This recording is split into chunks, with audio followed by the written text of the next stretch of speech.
Shabbat shalom, peace and love, Shabbat shalom.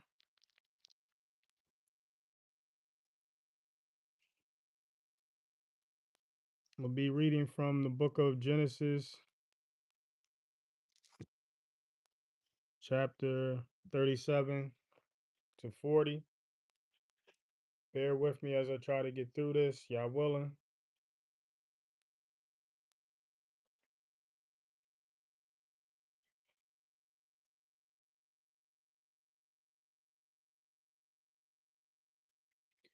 Book of Genesis, chapter 37, verse 1.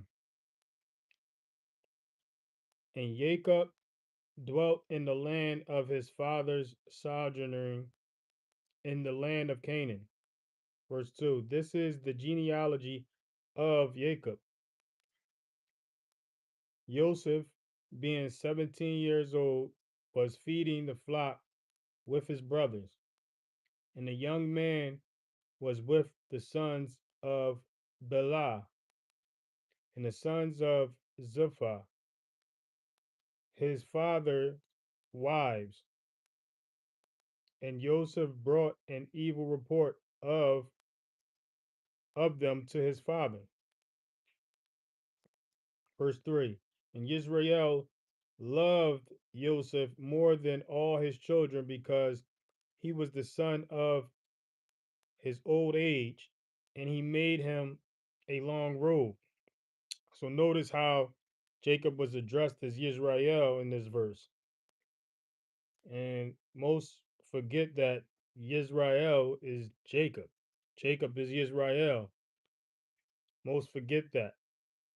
But I'm going to make sure I mark each time he's addressed as Jacob. And this is one of those times in the book of Genesis, chapter 37, verse 3. It says, "And Yisrael, which is Jacob, Israel, loved Joseph more than all his children." So he loved Joseph more than all his children. He loved Joseph more than all 11 of his children because he was the son of his old age, and he made him a long robe. It was his favorite. Verse 4. But when his brothers saw that their father loved him more than all his brothers, they hated him and were not able to speak peacefully to him. Verse 5. And Joseph dreamed a dream and told it to his brothers, so they hated him even more. So Joseph was just receiving this hate from his brothers due to their father loving Joseph more than he loved them. And Joseph, began making it worse by sharing these dreams. Verse 6. And he said to them, "Please listen to this dream which I have dreamt." Verse 7. See, we were we were binding sheaves in the midst of the field, and see, my sheaf rose up and also stood up, and see, your sheaf stood all around and bowed down to my sheaf. Verse 8. And his brother said to him, "Should you indeed reign over us? Should you indeed rule over us?" So they hated him even more for his dreams and for his words. Verse 9. And he dreamed still another dream and related it to his brothers and said, "See, I have dreamed another dream. And see, the sun and the moon and the 11 stars bowed down to me." Verse 10. And he related it to his father and his brothers, and his father rebuked him and said to him, "What is this dream that you have dreamed?" shall we, your mother, and I, and your brothers, indeed come to bow down to the earth before you? Verse 11. And his brothers envied him, but his father guarded the word. So his brothers envied them for this other dream. But, you know, even though this dream was about, this dream included his father and his mother, Jacob, Israel, he guarded it, like he took note of it. He didn't hate, he rebuked them. He rebuked them or whatever, like, you know, addressed them like enough. You know what I mean? Rebuked them like that, enough of that. But he took note to the dream. Like he took note to the dream, that Joseph had.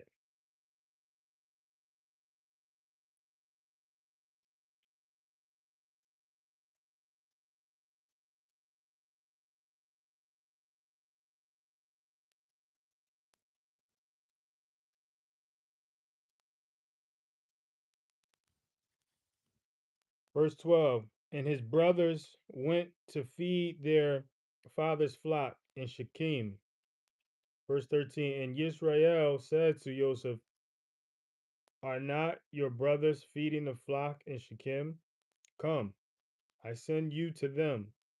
So he said to him, here I am.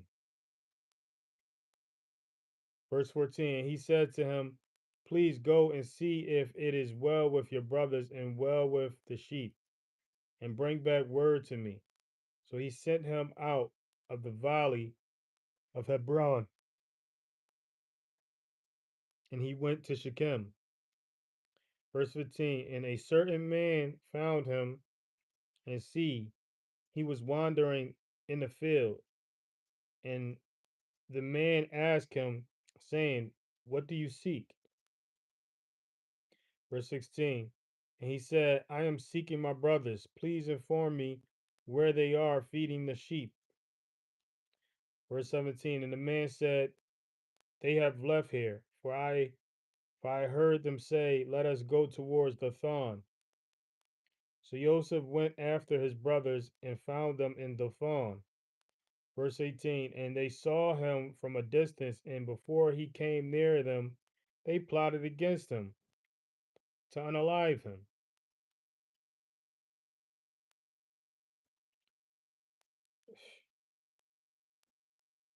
His brothers envied him and disliked him and hated him this much that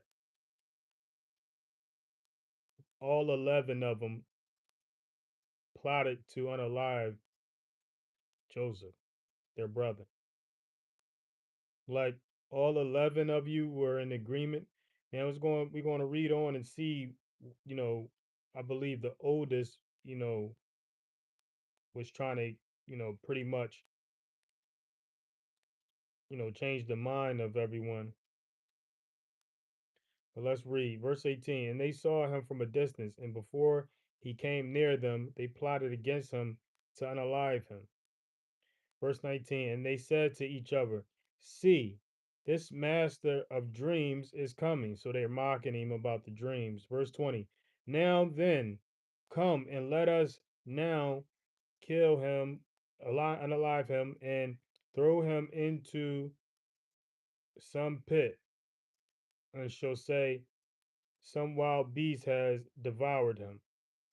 Let us then see what comes of his dreams. Verse 21. But Reuben heard and rescued him from their hands, and said, let us not strike his being. So I think Reuben was the oldest. And even though Reuben slept with his I think it was Reuben who slept with his father's concubine, which is wild. At least he had some sense to not, follow through with bringing harm to his brother. but he did take part in, selling them off. But Reuben heard and rescued him from their hands and said, "Let us not strike his being." Verse 22. And Reuben said to them, "Shed no blood, throw him into this pit which is in the wilderness, and do not lay a hand on him, in order to rescue him out of their hands and bring him back to his father." All right, so yeah, Reuben's intentions was to bring him back to his father because his brothers was obviously tripping. His brothers was obviously tripping, plotting to do some, do him something dirty, do Joseph something real nasty. So Reuben was thinking like the oldest brother, to get his little brother back to his father because his other brothers was just like they were just in a demonic state, thinking about doing Joseph some serious harm. Verse 23. So it came to be when Joseph had come to his brothers that they stripped Joseph of his robe, the long robe which was on him. Verse 24. And they took him and threw him into a pit, and the pit was empty. There was no water in it. Verse 25. And they sat down to eat a meal. And they lifted their eyes and looked and saw a company of Ishmaelites coming from Gilad with their camels, bearing spices and balm and myrrh, going to take them down to Mizraim. Verse 26. And Yehuda said to his brothers, "What would we gain if we unalive our brother and conceal his blood?" So now Yehuda is thinking, you know, he's thinking probably as the next older brother, the young, I think he's probably the second oldest brother. He's thinking like, man, what do we get out of unaliving our brother? Like, let's at least get something for it. Verse 27. Come and let us sell him to the Ishmaelites, and let not our hand be upon him, for he is our brother, our flesh. And his brothers listened. So yeah, there's another voice of reason coming from, I believe he's probably the third oldest brother.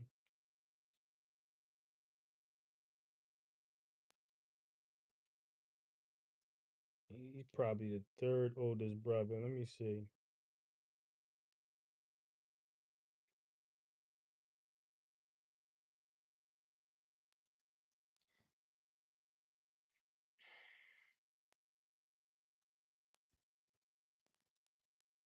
Yeah, but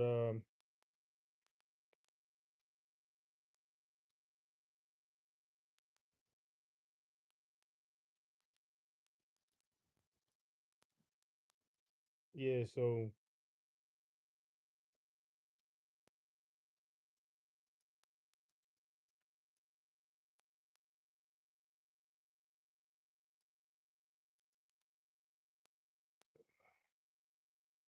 yeah, so Dan was the second.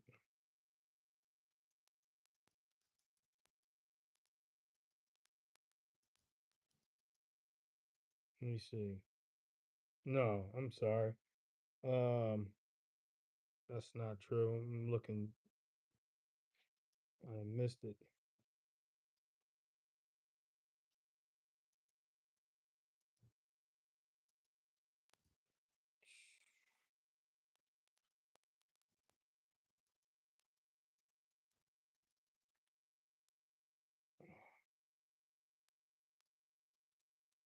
Uh,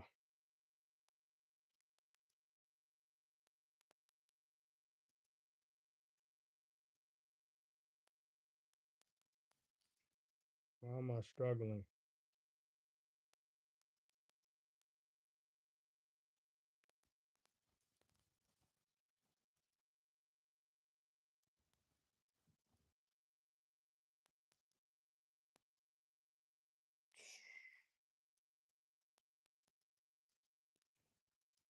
So Reuben was the firstborn. It was Reuben, and then there was Simon, then there was Levi, then Yehuda. So Yehuda was the fourth. Yehuda was the fourth born, and so yeah, he was older than the rest, most of them. Levi and Levi and Simon was older than him, but Reuben was the oldest. Those were the oldest children. Reuben, Levi, Simon, and Yehuda. So Yehuda had pull over at least, seven of them. But anyway, so yeah, come, let us sell him to the Ishmaelites, and let not our hand be upon him, for he is our brother, our flesh, and his brothers listened. So this is what Yehuda had to say about the whole situation. Judah had to say about it.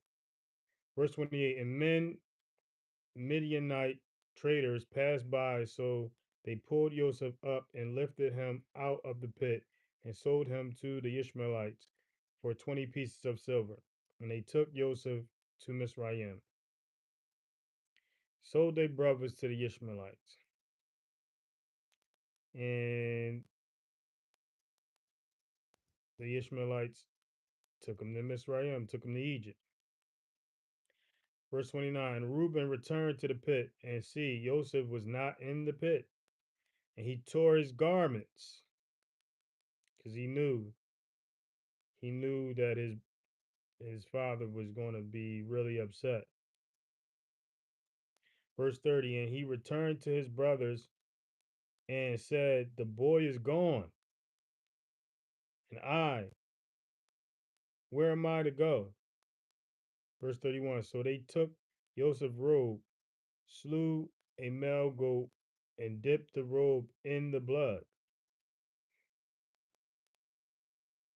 Verse 32, and sent the long robe and brought it to their father and said, we have found this.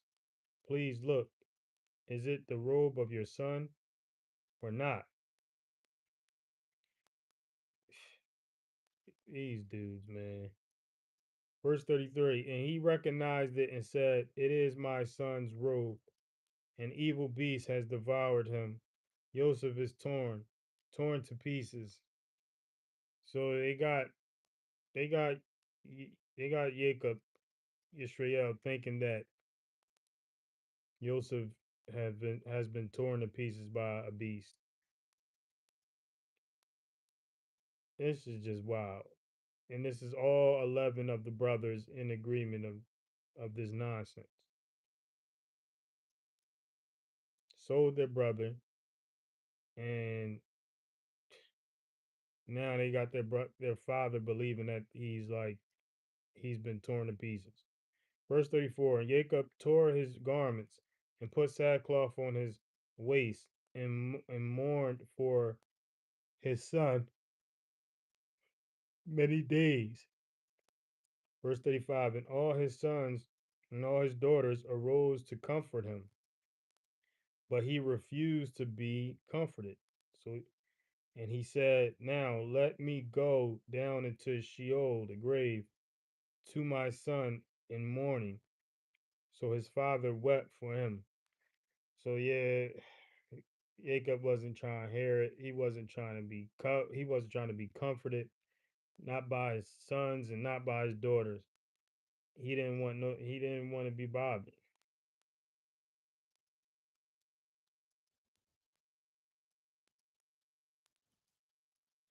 Verse 36, and Midianites had sold him in Mizraim to Potiphar, an officer of Pharaoh and captain of the guard. Chapter 38, verse 1. And at the time it came to be that Yehuda left his brothers and turned aside to a man, an Adullamite, whose name was Hirah. Verse 2. And Yehuda saw there a daughter of a certain Canaanite, whose name was Shua, and he took her and went into her.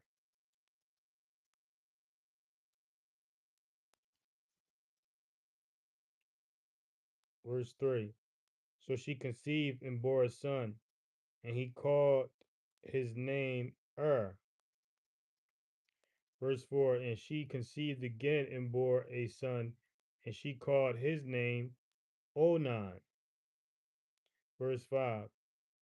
And she conceived yet again and bore a son, and called his name Shelah. And he was at Kasib when she bore him. Verse 6. And Yehuda took a wife for his firstborn, and her name was Tamar. Verse 7. But Yehuda's firstborn, was evil in the eyes of Yahuwah, and Yahuwah took his life. Like this child was that evil that the Most High said, "Oh yeah, you got to go. You got to go." What could this child have could have possibly done for the Most High to be fed up with him? Like, man, you just got you just got to go because you just too evil. You just too evil. It says, but Yehuda's firstborn, was evil in the eyes of Yahuwah. If you're evil in the eyes of Yahuwah, man, the Most High is merciful, man. The Most High is merciful. He had mercy on, he had mercy on, this is the same supreme spirit that had mercy on Cain. After Cain did what he did with Abel, he was merciful enough to Cain to give him a mark so no and make it clear that no one is to touch Cain.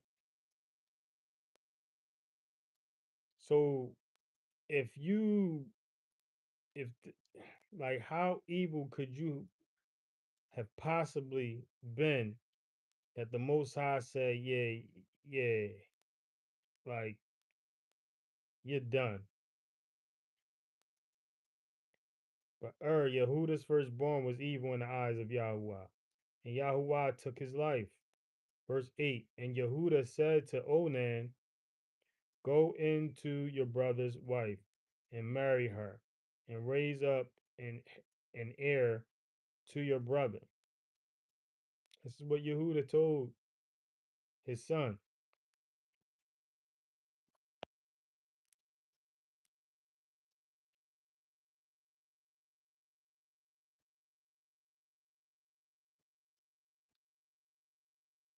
One second.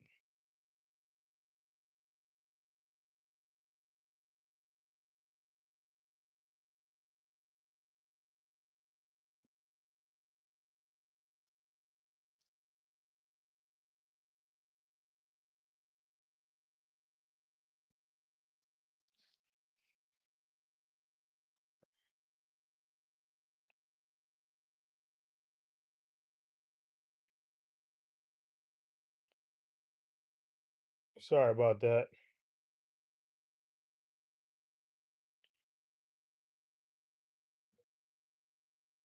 Where were we?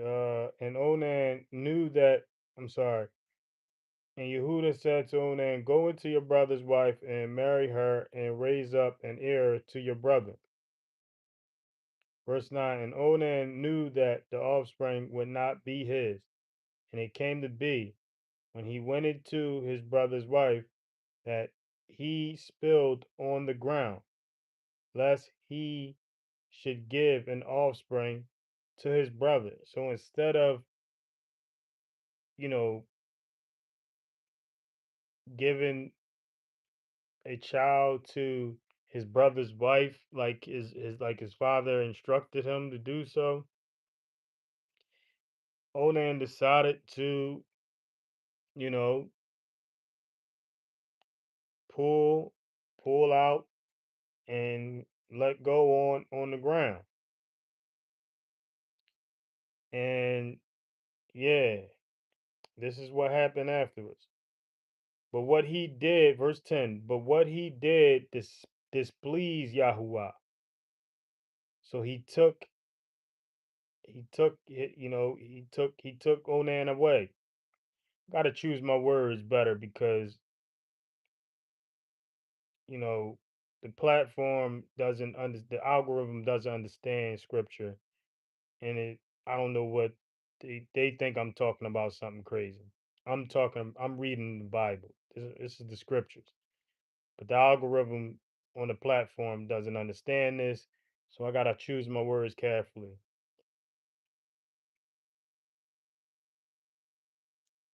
So yeah, but what he did displeased Yahuwah.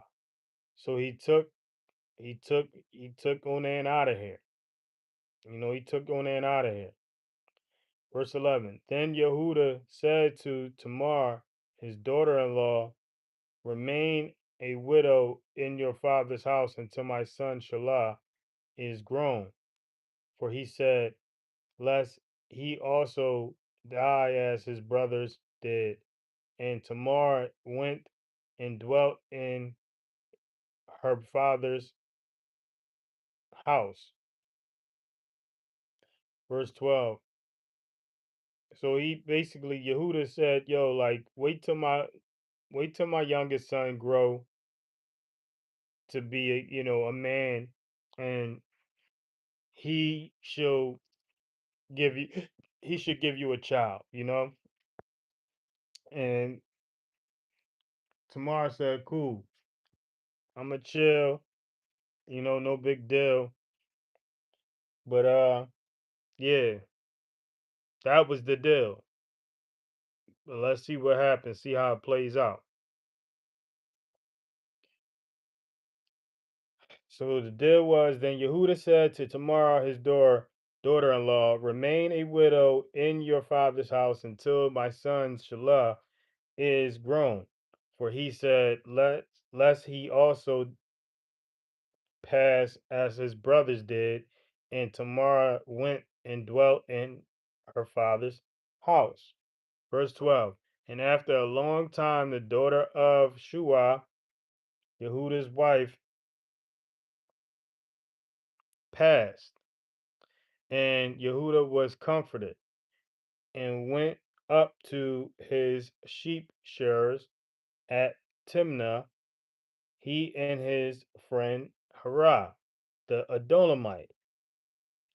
Verse 13, and it was reported to Tamar, saying, see, your father in law is going up to Timnah to shear his sheep. Verse 14, and she took off her widow's garments and covered herself with a veil and wrapped herself and sat at the entrance to Enyim, which was on the way to Timnah. For she saw that Shelah was grown, and she was not given to him as a wife. Got a point. That was his word. He was grown, and yeah, Yehuda forgot all about, you know, giving giving Dina, I believe that's her name. No, Timna, you know, as his wife. To Timna to his youngest child. He forgot. I guess his wife passing, made him forget, and he forgot all about her, but she didn't forget, obviously. Verse 15. And Yehuda saw her and reckoned her for a whore, for she had covered her face. So Yehuda was out up to no good. He was mourning his wife's passing, and he out looking, for companionship. He out looking for a good time. You know, he think he comes across his daughter-in-law, not knowing she's his daughter-in-law, and he's looking at her like she's, you know what I mean, she's a good time. He's looking at a one night stand. Verse 16, and he turned aside to her by the way and said, please let me come in to you, for he did not know that she was his daughter-in-law. And she said, what do you give me to come into me? Verse 17, he said, let me send you a young goat from the flock. And she said, do you give me a pledge until you send it? Verse 18. So he said, what pledge should I give you? And she said, your seal and your cord and your staff that is in your hand. And he gave them to her and went into her, and she conceived by him. So, yeah, Joseph out here tricking, man. Not Joseph, I'm sorry. Yehuda was out here tricking, man. He was mourning his wife, and it led to him, you know, it led to him tricking, trying to get it, trying to have a nice night, trying to have a good time, trying to relieve himself in, you know, into what he thought was a random, a random whore. Verse 19, and she arose and went away and removed her veil and put on the garments of her widowhood. Verse 20, and Yehuda sent the young goat by the hand of his friend the Adullamite to receive his pledge from the woman's hand, but he did not find her. Verse 21, and he asked the men of that place, saying, where is the colt prostitute who was beside the way to Enyim? And they said, there was no colt prostitute in this place. Verse 22, so he acknowledged her as, an ancient hoe. Like he knew what it was. He knew, at least he thought that's what she was. But yeah, they like, man, wasn't no whole hair, you know, wasn't no whole hair, like, and Yehuda like, man, like, Shorty took my valuables, like, and he was supposed to get his valuables back, you know what I mean? But she had other plans, like she had other plans as far as, you know, having his child, because he promised her that he would give her to his youngest son. So, she was trying to make sure that play out. But because he forgot all about her. But yeah, verse 22, and he returned to Yehuda and said, I have not found her. And the men of the place also said there was no colt prostitute in this place. Verse 23, and Yehuda said, let her take them for herself, lest we become despised.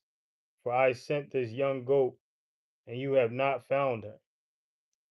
So yeah, she like, so he like, man, abort mission. Like he trying to get about the situation. Yehuda ain't trying to be, he ain't trying to blow his situation up. Let his situation be known of what he just did. Like, so he like, man, let her have what she got. Like whatever she got from me, let her have.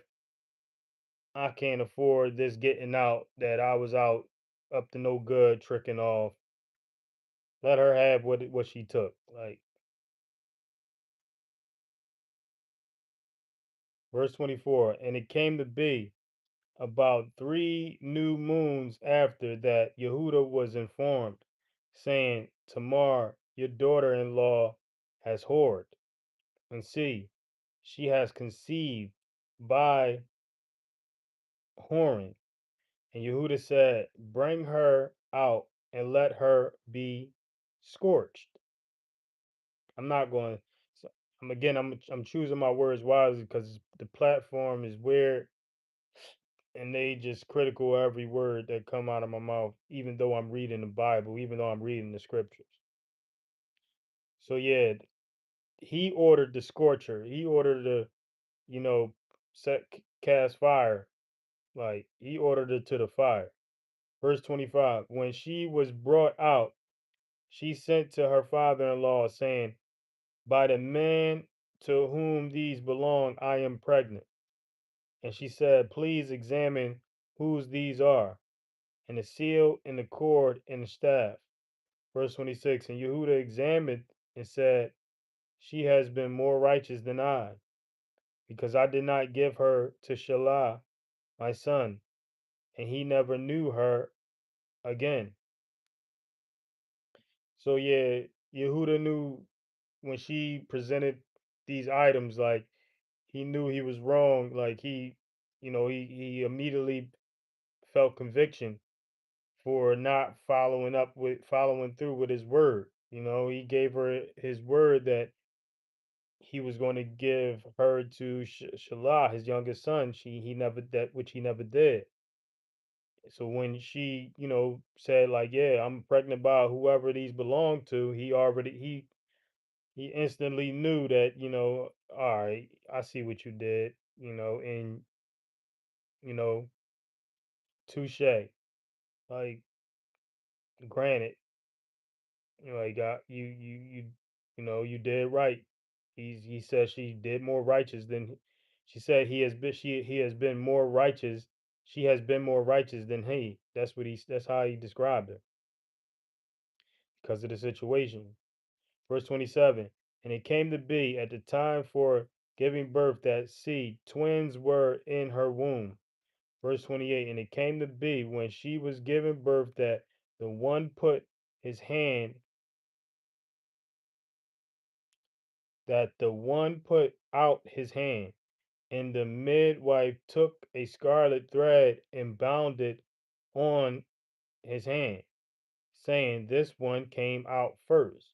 Verse 29. And it came to be as he drew back his hand that see, his brother came out. And she said, How did you break through? That's one interesting story. First, yeah, this is the same verse. How did you break through? This breach be upon you. So his name was called Peretz. Verse 30. And afterward, his brother came out who had the scarlet thread on his hand. So his name was called Zerah. So they doing a whole lot of breakdancing coming out this womb. Peretz and Zerah doing the most, especially both of them was doing the most actually. One reaching out, get to the point it was a ribbon placed on his hand, then bringing his hand back, and his brother like, no, I'm going first. That's yeah, that's just crazy. Verse 39. And Joseph had been taken down to Misraim, and Potiphar, an officer of Pharaoh, captain of the guard in Misraim, bought him from the Ishmaelites who had taken him down there. Verse 2. And it came to be that Yahuwah was with Joseph, and he became a prosperous man, and was in the house of his master the Misraim. So Joseph was blessed because the Most High was with him. People who are prosperous are in good places in their lives and good positions. It may not be on top of the world. It may not be, in castles and mansions. But when you're in a nice position, situated, you have the Most High with you, man. If you're there without cutting corners, without, you know, getting over on people, manipulating, finessing, and robbing, stealing, and doing all this, all this evil and wickedness towards others, the Most High is with you. If you're in a good place, if you're in a good position, if you're in a comfortable place, you have a roof over your head, you have things going for you. That means the Most High is with you, and this is, you know, this the Most High was with Joseph. It says it came to be that Yahuwah was with Joseph, and he became a prosperous man, even though his brother sold him to eat, and sent and he was sent off and sold to, you know Potiphar, officer of Pharaoh's. He's the Most High was still with him, and the Most High had plans for this man. Most High had plans for this man. And it came to be that Yahuwah was with Joseph, and he became a prosperous man and was in the house of his master, the Mizraim, the Egyptian. Verse 3. And he and his master saw that Yahuwah was with him, and that Yahuwah made all he did to prosper in his hands. So the master even noticed that the Most High was with him. You know, the who he worked for, who he was a servant to,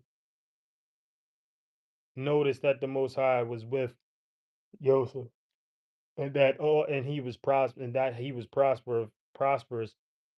in everything he did. Verse 4. So Joseph found favor in his eyes and served him, and he appointed him over his house and gave into his hand all that he had. Verse 5. And it came to be from the time that he appointed him over his house and all that he had, that Yahuwah blessed the Mizraim's house for Joseph's sake.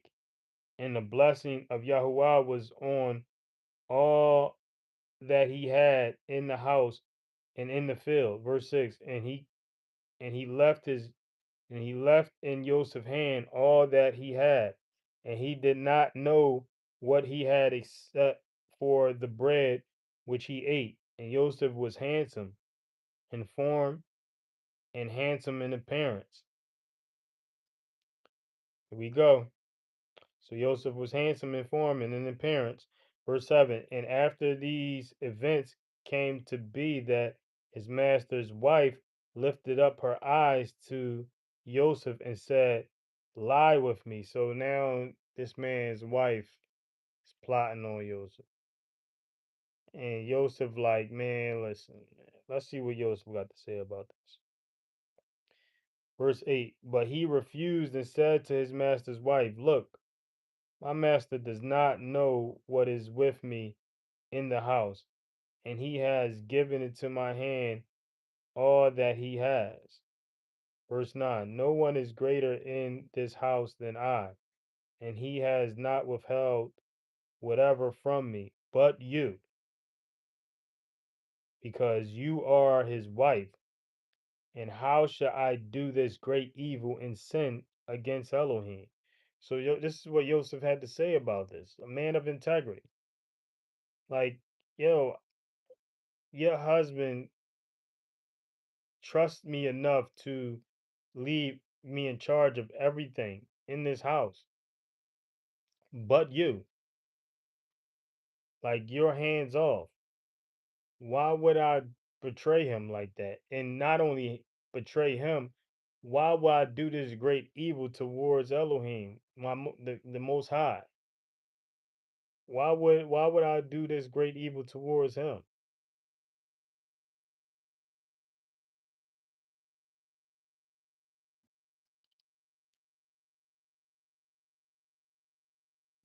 Verse 10, and it came to be, as she spoke to Joseph day by day, that he did not listen to her, to lie with her, to be with her. Verse 11, and it came to be on a certain day when Joseph went into the house to do his work, and none of the men of the house was inside. Here we go, no witnesses. Verse 12, that she caught him by his garment, saying, lie with me. But he left his garment in her hand and fled and ran outside. Like she got that aggressive that she tried to take it. She tried to take it from Yosef. Like what like to the point Yosef had to run. He had to run from her. Like that's how aggressive she was trying to take her some Yosef. He had to run away. Like cause he like, man, ain't no witnesses in here. Like, I got to get away from this woman. I got to get out of here. She acting up, but he ended up leaving his garment. Like verse 14. That I don't know, verse 13. And it came to be when she saw that he had left his garment in her hand and fled outside, verse 14, that she called to the men of her house and spoke to them, saying, see, he has brought in to us a Hebrew to mock us. He came in to me to lie with me, and I cried out with a loud voice. The evil of this woman to come up with this lie. And notice she called him a Hebrew. Notice she called him a Hebrew. It's only a few times so far, in this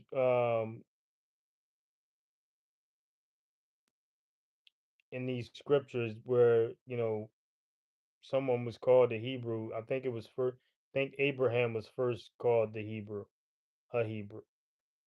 And I believe this is the second time we see it. Verse 15, and yeah, this woman just lied to the men, saying that Joseph, tried to take her down. When the whole time it was the other way around. She was trying to take him down. Verse 15, it came to be when he heard that I lifted my voice and cried out, that he left his garment with me and fled and went outside. Verse 16, and she kept his garment with her until his master came home. Verse 17, and she spoke to him these same words, saying, the Hebrew servant whom you brought to us came into me to mock me. This is a nasty broad, man. This is a nasty woman, man. Verse 18, so it came to be as I lifted my voice and cried out that he left his garment with me and fled outside. Verse 19, it came to be when his master heard the words which his wife spoke to him, saying, your servant did to me according to these words, that his displeasure burned. Verse 20, then Joseph's master took him and put him into the prison, a place where the sovereign's prisoners were confined, and he was there in the prison.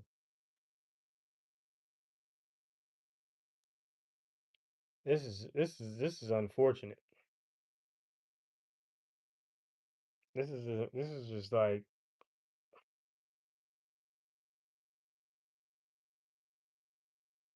you Joseph was doing everything right, trying to do everything right, doing everything right, and this was allowed to happen and led to Joseph being put in prison.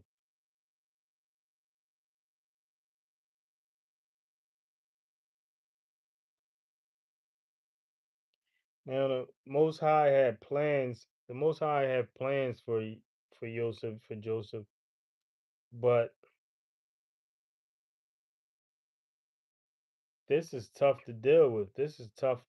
This is really tough. Really, really tough to deal with. Like you being put in prison for something you haven't done, and Joseph's master took him and put him into prison, a place where the sovereign's prisoners were confined, and he was there in the prison. Verse 21. So this was like a private prison of his masters. Verse 21.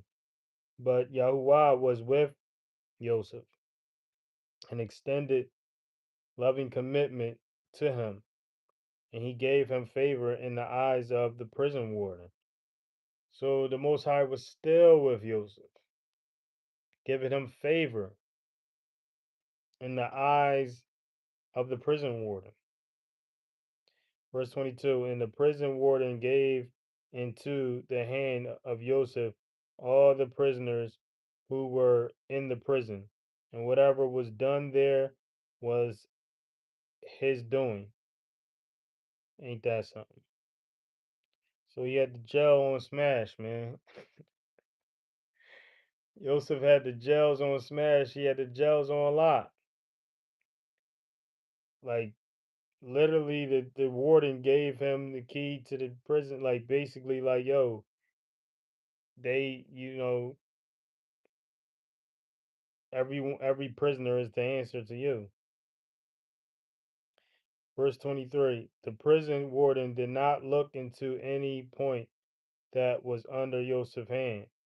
The prison warden did not look into any point that was under Joseph's hand, because Yahuwah was with him, and whatever he did, Yahuwah made it prosper.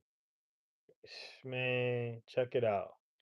So it wasn't as tough. It wasn't tough on Joseph as it may seem, as it may appear. It wasn't as tough on him as it may appear. Like is this was a private prison of his masters, first of all. So these were every prisoner there used to work for his masters, and you know his master of in the household, whatever. And his master was obviously a ruler. So these were workers of a ruler. Every prisoner was a worker of his masters, and you know it was obvious that the Most High was with Joseph in all that he did, to the point everyone seen this. Chapter 40, verse 1. And after these events, it came to be that the cupbearer and the baker of the sovereign of Misraim sinned against their master, the sovereign of Misraim. And Pharaoh was rough with his two officers, his chief cupbearer and the chief baker. Verse 3. So he put them in confinement in the house of the captain of the guard, in the prison, the place where Joseph was an an owner. I'm sorry, place that Joseph where Joseph was a prisoner. Verse 4. And the captain of the guard put Joseph in charge of them, and he served them. So they were in confinement for some time. Verse 5. Then the cupbearer and the baker of the sovereign of Misraim, who were confined in the prison, dreamed a dream, both of them, each man's dream in one night, and each man's dream with its own interpretation. Verse 6. And Joseph came to them in the morning and looked at them and saw that they were sad. Verse 7. And he asked Pharaoh's officer who were with him in confinement of his master's house, saying, "Why do you look so sad today?" Verse 8. And they said to him, "We each have dreamed a dream, and there is no one to interpret it." And Joseph said to them, "Do not interpretations belong to Elohim? Relate them to me, please." So, yeah, this is Joseph acknowledging like all interpretations come from the Most High. Like, with that being said, relate them to me because the Most High is with me, and he will reveal to me what it is that needs to be interpreted. Verse 9. The chief cupbearer related his dream to Joseph and said to him, "See, in my dream a vine was before me." Verse 10. And in the vine were the three branches, and it was though it budded itself towards I'm sorry,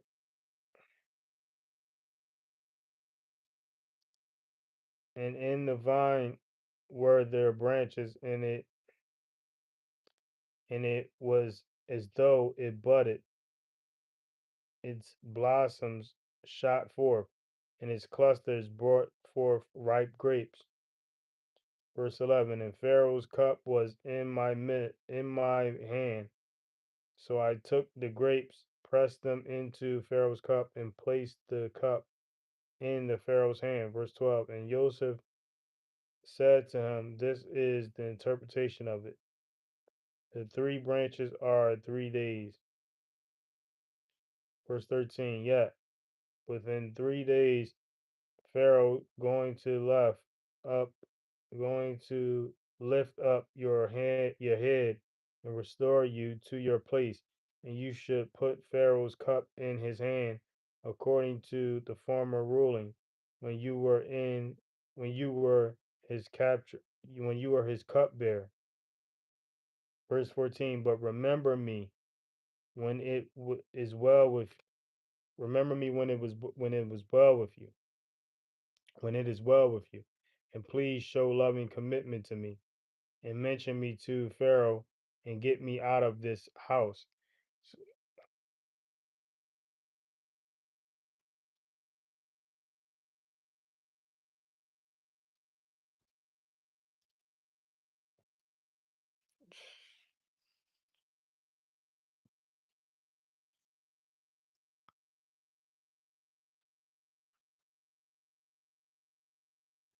So he's asking the man, like, remember me when everything goes well, when you get back in your position, when you get back around, Pharaoh, remember me. Like, like to this day, people, when they look out for people in prison, person is going home, they're like, yeah, remember me, right, remember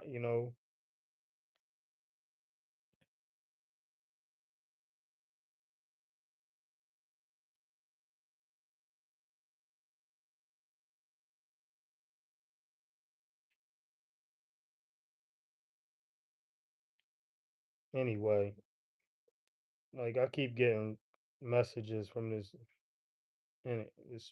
platform. But truly, so yeah, he like remember me when you get, when they put you when you're placed back in position. Verse 15. For truly I was stolen away from the land of the Hebrews, and also I have done nothing that they should put me into the dungeon.